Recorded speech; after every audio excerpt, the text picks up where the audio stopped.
Check. Thank you so much for that very extended discussion. It was absolutely fruitful, and I think you had the audience enthralled by the discussion at hand.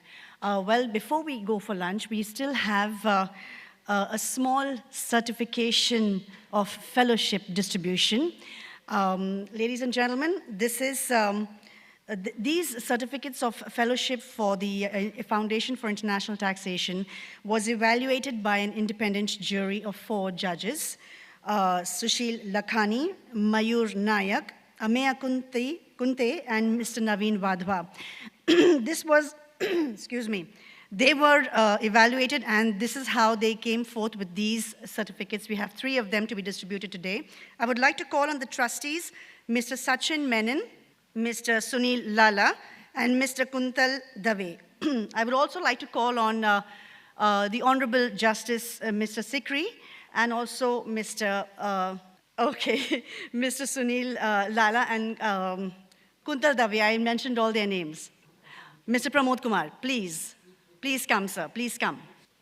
We'd like to take a photo op as well. Please come, sir. Thank you so much.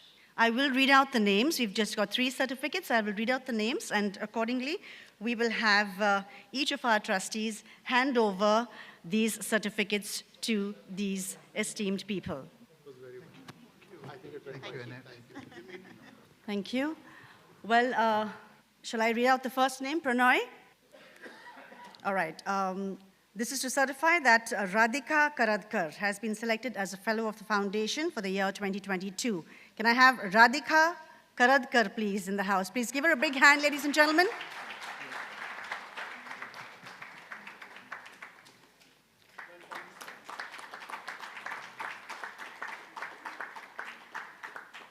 The next certificate of fellowship is to Mr. Bimanshu Kansal. Please give him a big hand, ladies and gentlemen.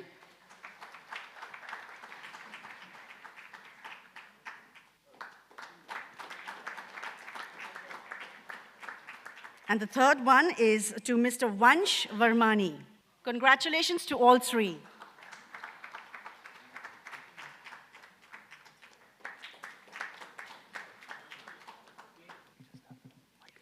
Thank you, gentlemen. Thank you so much. We now have the luncheon address. Ladies and gentlemen, I would like to call on Ms. Belema and Mr. Bhutani to come on stage, please. This is, the luncheon address is about the United Nations and its role in global tax policy making. Thank you, Jackie. It's my pleasure to introduce the first keynote speaker for our 2 luncheon addresses. So today's luncheon address will be by a very good friend of FIT and also of IBFD, and that is Mr. Michael Leonard. And Michael is Chief of the International Tax Cooperation Section of the Financing for Sustainable Development Office at the UN Department for Economic and Social Affairs. So Michael, pleased to welcome you for the luncheon address.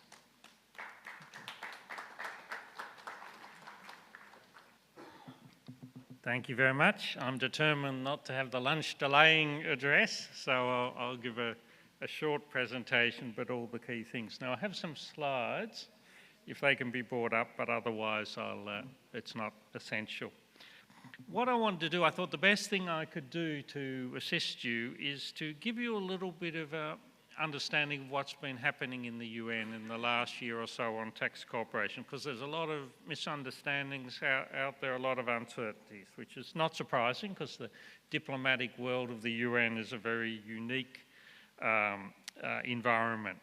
So first of all, the slides will be available afterwards, so I'll just continue.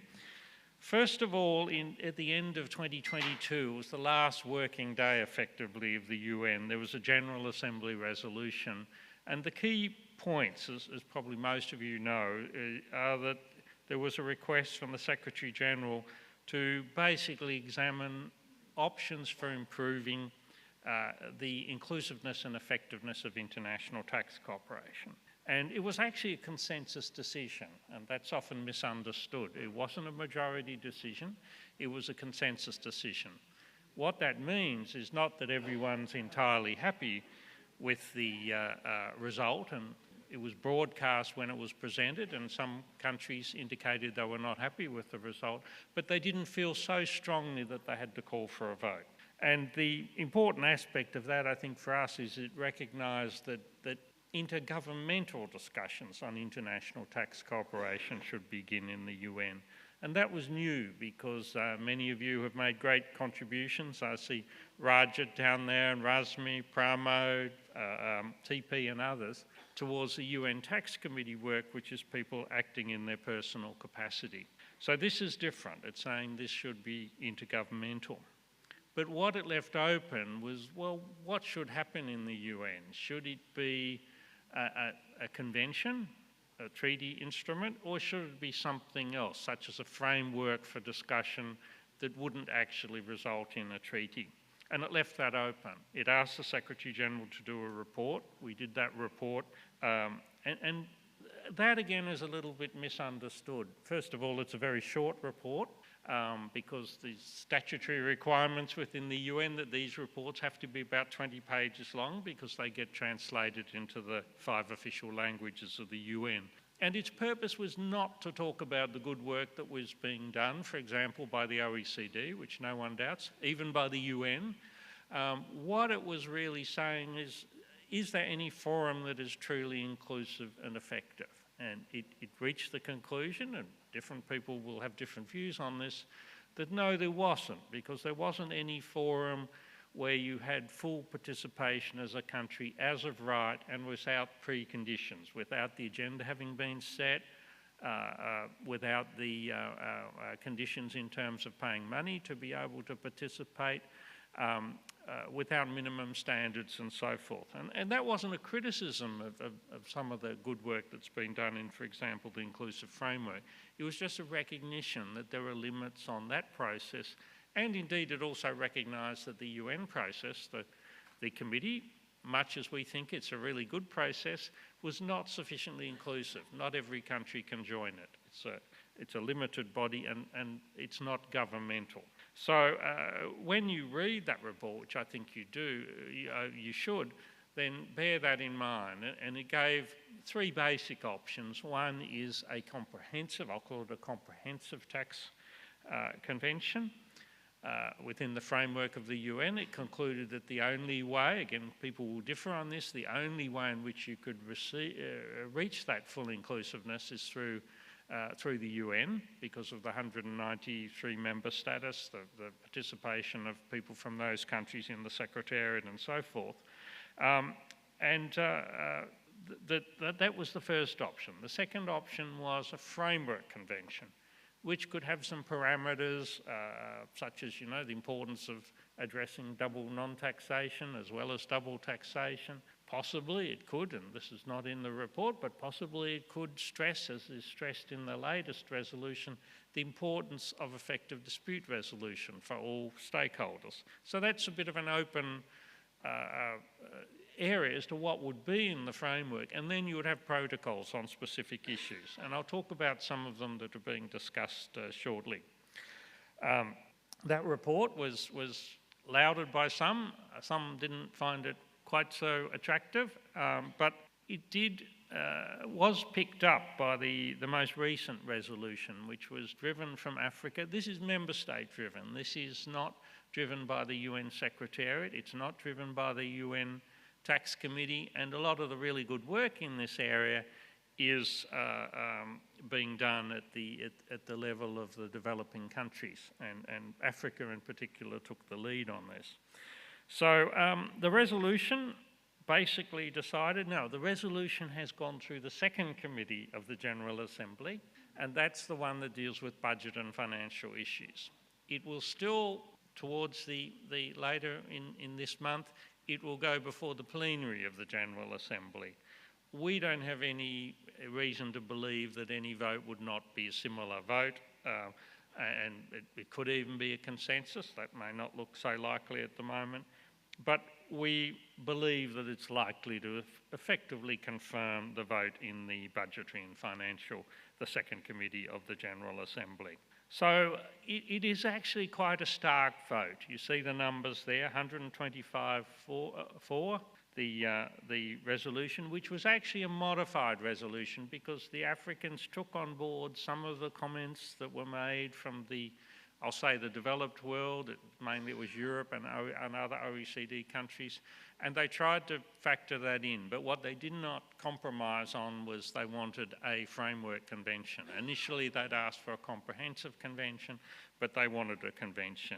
And really, the difference between these two groups of countries seems to have been whether there should be a statement now that there will be a UN tax convention, or whether that should be a deferred decision, or whether there should be a decision just to have a framework for discussion.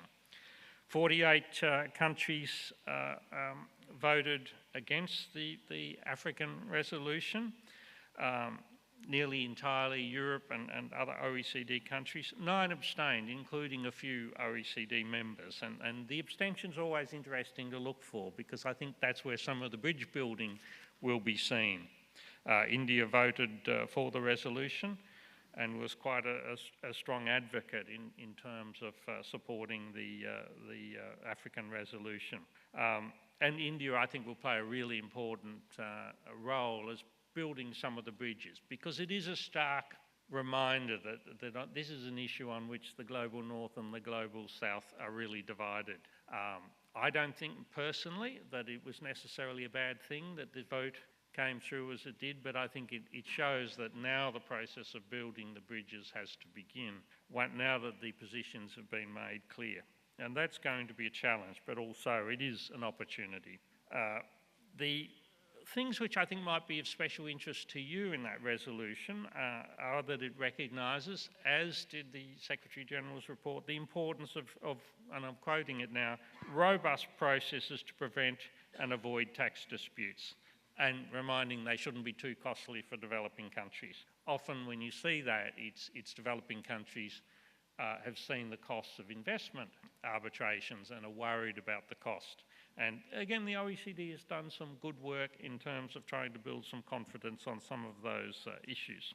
Whatever happens, and this was clear in the Secretary-General's report, and I get the message from the countries which have been seeking this resolution, the OECD will play an important part in the process going forward if it wishes to, which is up to any organisation, but there's a reference to the involvement of international organisations and civil society, which includes business, going forward, and that's an area where I think a lot of the good work of the OECD can be continued, even if it's in a forum.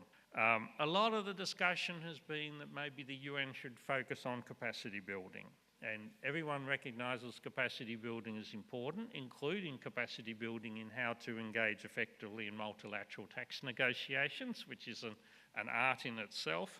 But this really is about norm setting. This really is about what the underlying norms are. So you can't really deflect that by saying, well, the UN should concentrate on capacity building. That does not satisfy the itch that is being felt. Another argument that's been put quite often is that this would be a duplication of the work that's being done in the OECD. First of all, I will note that I've been reading a book by Nikki Teo on the movement from work being in the United Nations, the Fiscal Commission of the United Nations on tax, which was ended, and the work then moved to the Organisation for European Economic Cooperation, which became the OECD. And the same arguments were raised. You know, the OEC doesn't really have tax expertise, maybe this should stay in the UN. So those same arguments were made then. And a third argument which is related is that countries won't have the capacity to both service the OECD inclusive framework and the UN. And the response from most developing countries has been, well, we will decide how best to use our resources based on our evaluation of the likelihood of success and so forth. So the argument of duplication is not going down very well in the developing world. It was described as a red herring in the public telecast by the South African delegate after the vote, And also, someone has expressed the view, well, how can it be a duplication if we don't already have a fully inclusive forum? How can that be a duplication to create a fully inclusive forum? So those are some of the issues. And as I say, I'd recognise that the OECD's done some really useful work. We think we have too in the UN, but the Secretary-General was not asked to catalogue the good works of organisations. He was asked to say, how can we make this more inclusive and effective? And that's what the resolution which followed has picked that up. So what are the next steps? Well, the first next step is that because part of the resolution is that there will be basically a process until August next year where there will be a committee set up, which is an open-ended ad hoc committee, which means that it's open-ended, means any country can join, could be 193 members, and it will have a sort of governance structure which will be up to 20 people as part of its bureau, and it's seeking gender equity in that, and also it's seeking, as in the UN, that the different regional groupings within the UN will have the same number of people. The likelihood is it will be 4 people each, chosen by countries, probably acting in a personal capacity, and often those decisions are made at the regional grouping level. So that's what will happen. There will be a budget for that. That's being discussed, I think, even today at the UN Fifth Committee, which deals with those issues, and that will have a small secretariat just to handle that next process until August. That process is not about negotiating a convention. That's about the terms of reference, proposed terms of reference for a convention. Very important, because there's two. First of all, there's the organisational issues, including issues of voting and so forth. They'll probably largely follow the usual UN rules, General Assembly or ECOSOC rules, which can easily be found. And then they'll also have the very important work of saying, well, what should be in this framework? You know, should it talk about the importance of addressing double taxation, double non-taxation? Should it address other issues such as the importance of dispute settlement? And then a really important issue, and this is something we want you to think about, and we want you to give us your views on this, is what should be these protocols? Because there's a reference in the resolution that they should also recommend possible protocols, the first protocols which could be included under the Framework Convention. And they specifically mention 2 possibilities. I don't think it really binds the committee, but clearly they're being asked to look particularly at these 2, and one of them is tax-related illicit financial flows, and that's a tricky area, defining them.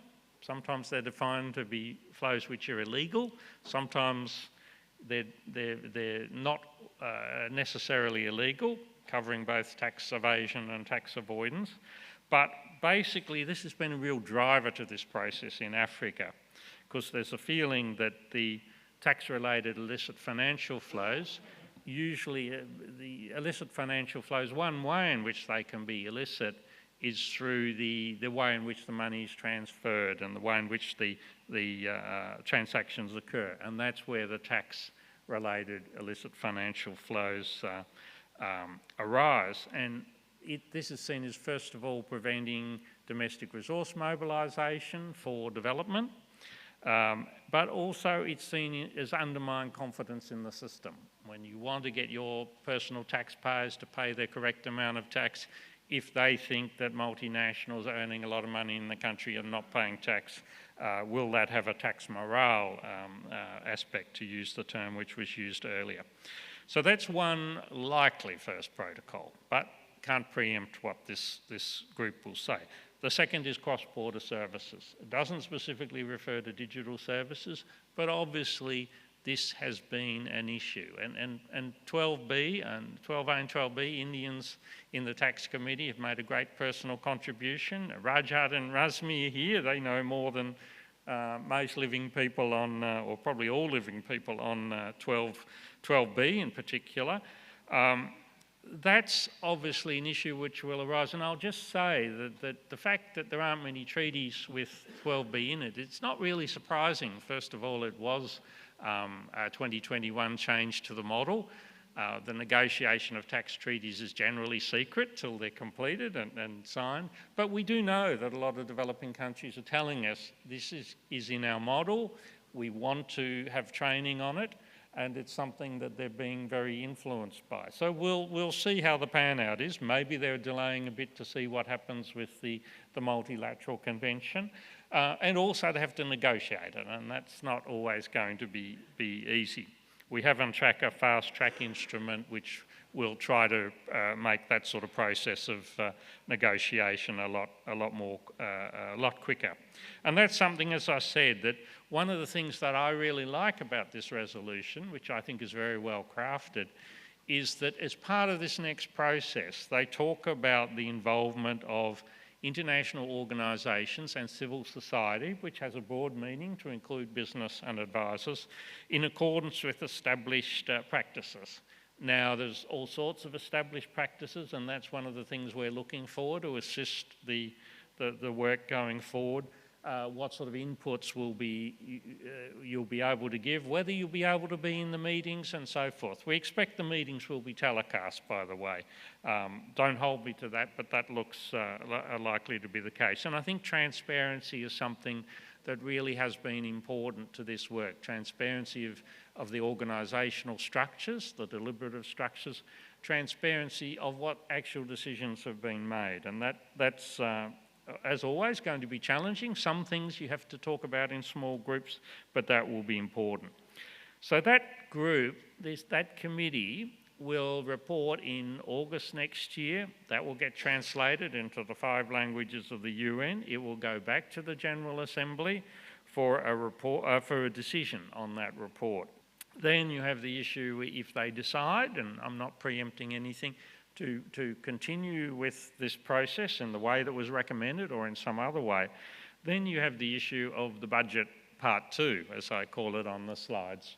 And that is, that would be the next steps, which would be the negotiation of a convention. And then if there was a negotiation or convention, depending on the roles of the Secretariat, there'd be further budgetary discussions on that. Then you would get to the situation of ratification, entry into force and implementation. And I think we're all aware that for constitutional and other reasons, some countries, ratification might be a little difficult of any treaty, and I think there's an awareness of that, and whether it's necessary that every country be participating in a convention is one point. Whether you can have some alternatives for countries to sort of follow the same lines without explicitly ratifying the convention is one of the issues go forward. So just finally moving to the next slide, which is the last slide. One of the things which I think is helpful here, and we heard it mentioned, I think by Dr. Singh amongst his many other very illuminating comments, is the importance of sustainable development goals approach to taxation.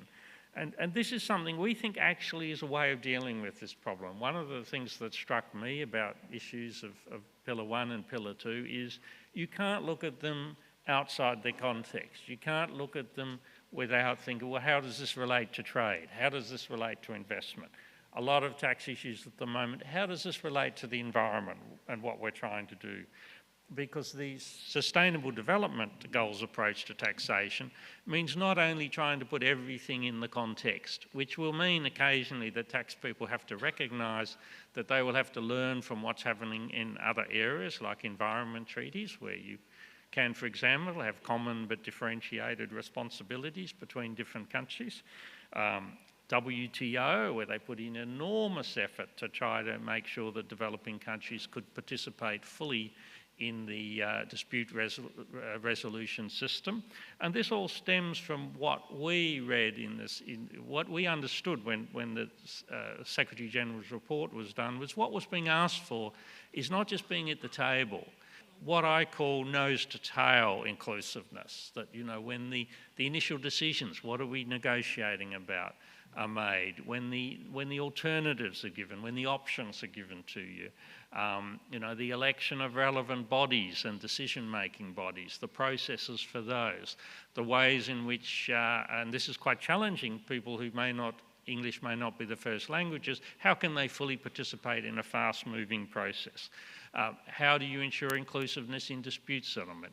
How do you ensure inclusiveness in the interpretations that will come from the Secretariat or from some body? How do you ensure that same inclusiveness in terms of enforcement? And that's something we really have to think about. As I say, I call it nose-to-tail inclusiveness, and that's where you really have to listen to the other guy. I think the lesson for me in this area is everyone needs to listen to what's being said by the other side. You won't always agree, but so often I listen to a debate and I think, they're not listening to what's being said, you know, and the inclusiveness is a common one where people say, well, what's the problem? We're on an equal footing. And I say, well, obviously they don't feel they're on an equal footing. So obviously they're not on an equal footing, or you've got to speak to them and work out why they feel that. And that's something that I think we will have challenges in the UN, as the OECD will with its further work. This is a marriage of tax and diplomacy. They're sometimes strange bedfellows. I've even noticed some of our tax people have had trouble coming to terms with UN drafting styles. So something they thought meant something didn't actually quite mean what they thought. So this will be really important for countries to speak to the diplomats. For many years I've been telling countries to find some crusty old retired diplomat and to just say to them, tell me how we can maximise our results in a multilateral forum. And often it's by grouping of countries. ATAF is seen as an example in Africa of grouping its approach. Certainly that happened with the African Union with this resolution, the African states, I should say, in the UN, and then they reached out to other developing countries. And that is something, I'd like to see more of that in Asia, actually.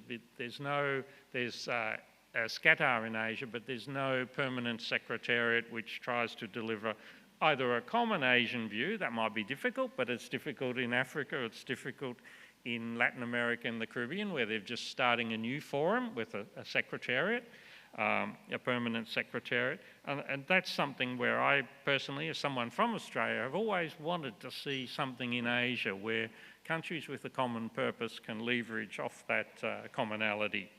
So this is going to be a challenging time for all of us. We shouldn't underestimate or overestimate the challenges, but I think the same thing goes for the opportunity. And as I said earlier in speaking of Roy, who epitomises this, so it's good to return to that in my final thoughts, I think this is an area where people of goodwill who genuinely want a tax system that can be acceptable in the developed and the developing world will be at a premium. So I think we should all listen, including us, listen to what people are saying, try to understand what's causing their concerns, and then maybe you can't resolve them, but at least when you're talking back to them, they'll at least say, well, at least they listened and they tried to take things into account. So I don't know that we have any time for questions because of the time, but you can always catch me at any time that you wish. Thank you very much.